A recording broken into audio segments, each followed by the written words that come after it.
Paladins as a game is constantly experiencing meta changes, especially lately with Hi-Rez constantly reworking champions and adding new ones almost every patch. But lately probably some of you, have noticed that tanks in particular have had a large surge in popularity and priority in draft picks and bans. Let's talk about this.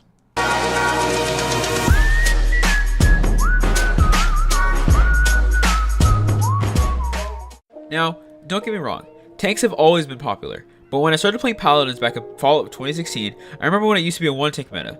Then, tanks got nerfed and 2-tank meta started becoming more popular. Then they got buffed again, and that's when the tank-based meta that we're in now came about. And if you look at champion win rate statistics, tanks are overall the highest rated out of all the champions.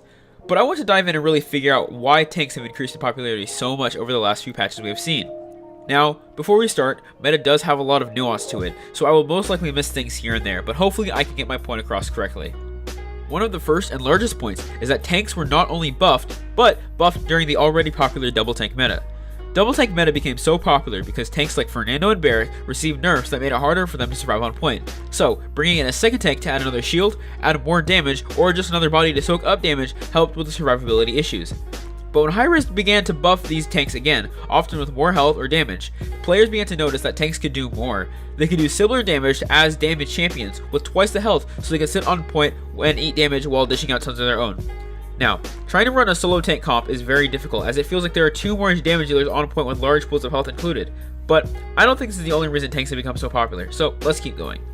Secondly, each tank has very large advantages to them. Many of the tanks fit into certain roles that other tanks and champions do not. To start, Makoa's Hook comes to mind, allowing teams to bring in select targets to get bursted down quickly.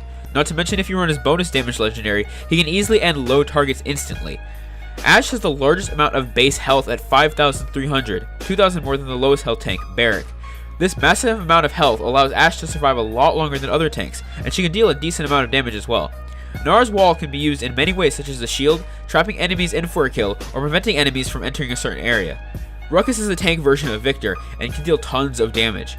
Fernando can deal a lot of damage with fireballs that happen every 3 seconds, a large shield to help teammates and himself, and an ultimate that makes him and teammates invincible. I could go on and on, but I think I have made my point. Each tank has their own special role that other champions can't fit at all.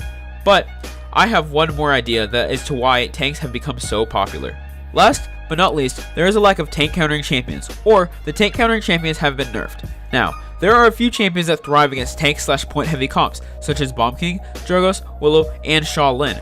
But with the ban systems, these champs are usually banned and rarely seen played, or they are nerfed so that they are not as successful at dealing with tanks. Take Drogoz for example. He used to be fantastic at dealing with tanks with large amounts of splash damage, but when Hi-Rez noticed that players were only picking one legendary card, they nerfed it, causing players to switch legendaries. Then they nerfed that one. They also nerfed certain cards in his deck that reduced cooldowns. They took Drogoz from a great champion in skilled hands to an okay one that may not be a first tier choice in less skilled ones. Usually in a 1v1, tank versus damage, many tanks would win due to their large health pools and damage outputs. Tanks can now be played very aggressively with fewer consequences. In conclusion, those are what I think are the main reasons that the new tank-based meta has risen.